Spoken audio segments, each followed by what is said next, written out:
Hello and welcome to this episode of Kennedy Saves the World. Well, if only I were a defense attorney, I could save Justin Timberlake. But unfortunately, I am not. Therefore, I cannot.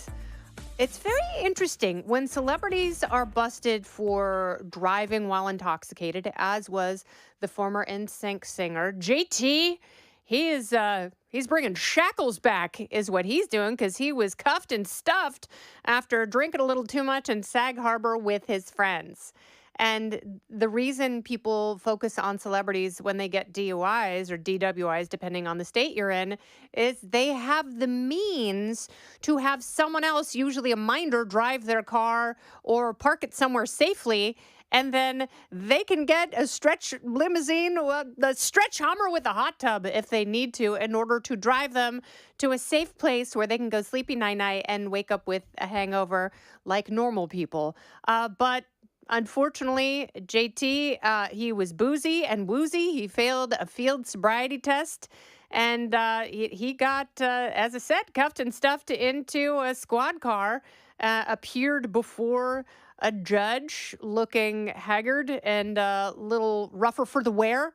And that's because he obviously was drinking too much and should not have driven. Uber has changed the way, and Lyft, of course, ride sharing has changed the way people drink in places like Southern California. Because in SoCal, people used to make habits of driving drunk, and it was really bad, and there were more traffic fatalities. But now that you can access a ride quicker and a little cheaper, not as cheap as it should be, thanks to the commie authoritarians in California who like to make ride sharing and the gig economy more expensive because they're stupid, but you can get out of a pickle. You don't need Lyft if you're a celebrity. You just text your assistant, who is probably waiting outside for you to emerge, so they save you from your bad choices. That's what having money and fame and access does. It gives you several layers of protection.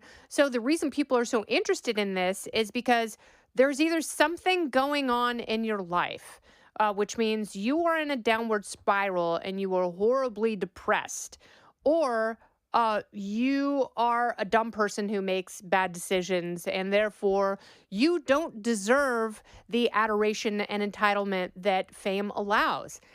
I don't know what's going on in this guy's life, but DUIs are different than other arrests. Like if he were arrested for smoking weed, I'd be like, come on, no harm, no foul. But if you are drunk and you're blowing through stop signs and swerving out of your lane, then who knows if you're going to pass out at the wheel and plow into a mom with 4 kids in a minivan. And that's why people are worried about these things, because there are consequences, which if you don't have the good sense to have a ride home and you start drinking like that, you're an ass. You are just a Don't go anywhere. More Kennedy Saves the World right after this.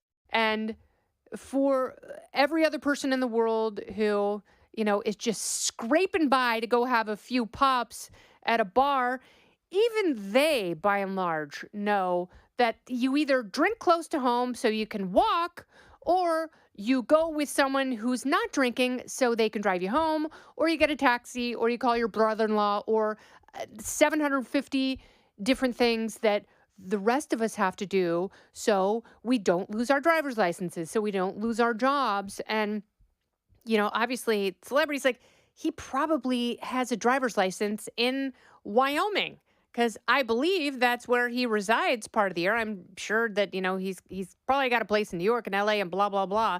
But it doesn't have to worry about losing a New York State driver's license because he has an out-of-state license. And then he'll just have someone drive him around wherever he goes. So people like this are not necessarily worried about the consequences, which makes them even bigger jerks. And I know when he was arrested, all of his friends ran up, because this is what you have to do. You cannot say to the arresting officer, and there is body cam footage, which I'm, very interested to see, because I bet he wasn't a jerk. He's been around long enough. I've met him a few times. He was lovely. The guy loves music, reportedly loves his family, and, he other than holding hands with that super hot actress that made Jessica Biel very, very mad, and I don't blame her because that's what happened on Mr. and Mrs. Smith when Brad Pitt and Angelina Jolie were photographed holding hands while he was still with Jennifer Aniston. So that's what everyone was worried about when he was holding hands with that much younger actress. But other than that, he seems to be pretty straight and narrow, living a good life.